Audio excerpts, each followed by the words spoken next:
ಎಲ್ಲರಿಗೂ ನಮಸ್ಕಾರ. ಶಹರಿ ಅಡುಗೆ ಮನೆ ಚಾನಲ್ಗೆ ಸ್ವಾಗತ. ನಾವು ಇವತ್ತು ತರಕಾರಿ ಸಾಂಬಾರು ಹೇಗೆ ಮಾಡೋದು ಅಂತ ನೋಡೋಣ. ಮೊದಲಿಗೆ ಒಂದು ಕುಕ್ಕರನ್ನು ತಗೊಂಡು ಅದಕ್ಕೆ 4 ರಿಂದ 5 ಟೇಬಲ್ ಸ್ಪೂನ್ ಆಯಿಲನ್ನು ಹಾಕೊಳ್ಳೋಣ. ಆಯಿಲ್ ಕಾದ ನಂತರ ಸಾಸಿವೆ, ಜೀರಿಗೆ,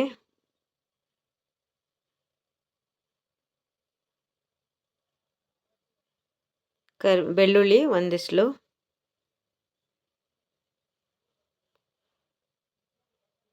ಹಾಕಿ ಈ ರೀತಿ ಚೆನ್ನಾಗಿ ಫ್ರೈ ಮಾಡ್ಕೊಳ್ಳೋಣ. ಬೆಳ್ಳುಳ್ಳಿ ಬೇಯಬೇಕಲ್ಲ, ಸೊ ಹಾಗಾಗಿ. ನಂತರ ಕರಿಬೇವನ್ನು ಕೂಡ ಹಾಕೊಳ್ಳೋಣ. ನಂತರ ಸಣ್ಣದಾಗಿ ಹೆಚ್ಕೊಂಡಿರೋಂಥ ಒಂದು ಈರುಳ್ಳಿಯನ್ನು ಹಾಕೋತಾ ಇದ್ದೀನಿ ನಾನು.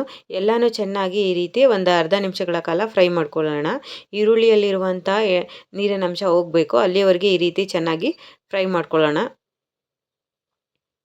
ನೋಡಿ, ಈ ರೀತಿ ಫ್ರೈ ಆಗಿದೆ. ನಂತರ ಇದಕ್ಕೆ ಹೆಚ್ಚಿಟ್ಕೊಂಡಿರುವಂಥ ಮೂಲಂಗಿ,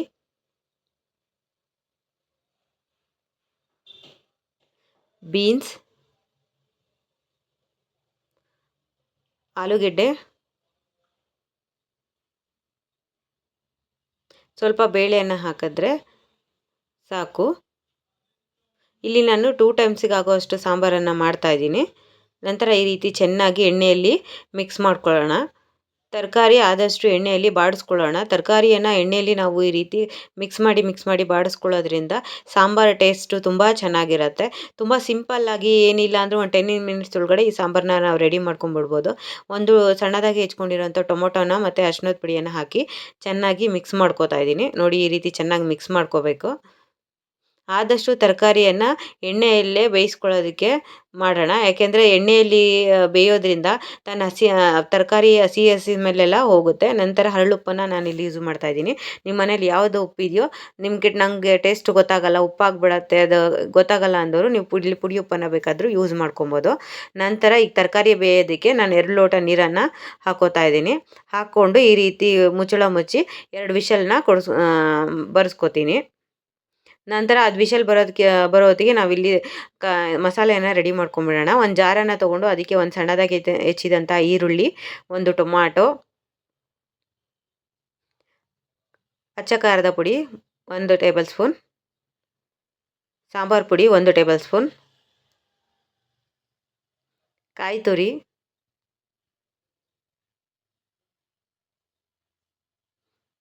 ಹಾಕಿ ಈಗ ಸಣ್ಣದಾಗಿ ಪೇಸ್ಟ್ ಮಾಡ್ಕೊಳ್ಳೋಣ.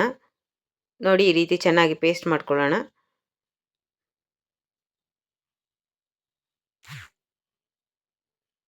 ನೋಡಿ, ಈಗ ತರಕಾರಿ ಚೆನ್ನಾಗಿ ಬೆಂದಿದೆ, ಘಮ ಘಮ ಅಂತಲೂ ಕೂಡ ಅಂತಿದೆ.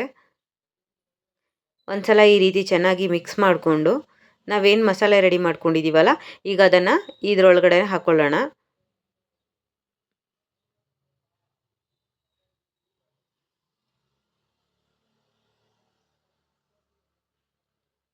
ಮಸಾಲೆಯನ್ನು ಆದಷ್ಟು ಸಣ್ಣದಾಗಿ ರುಬ್ಕೊಳ್ಳಿ, ತರಿಯಾಗಿ ಇರಬಾರ್ದು. ನಾವು ಮಸಾಲೆ ಎಷ್ಟು ಸಣ್ಣದಾಗಿರುತ್ತೋ ಅಷ್ಟು ಸಾಂಬಾರು ಟೇಸ್ಟ್ ಬರುತ್ತೆ. ನೋಡಿ, ಈ ರೀತಿ ನಾವು ಮಸಾಲೆಯನ್ನು ಹಾಕಿ ಈ ರೀತಿ ಚೆನ್ನಾಗಿ 1-2 ಸಲ ಕೈ ಆಡಿಸೋಣ. ಸೊ ನೋಡಿ, ಇಲ್ಲಿ ಇದನ್ನು ಏನಿಲ್ಲ ಅಂದರೂ ಒಂದು 5 ನಿಮಿಷ ಬೇಯಿಸ್ಕೊಂಡ್ರೆ ಸಾಕು, ರೆಡಿ ಆಗಿಬಿಡತ್ತೆ. ನೋಡಿ, ಬಿಸಿ ಬಿಸಿಯಾದಂತಹ ಸಾಂಬಾರು ರೆಡಿಯಾಗಿದೆ.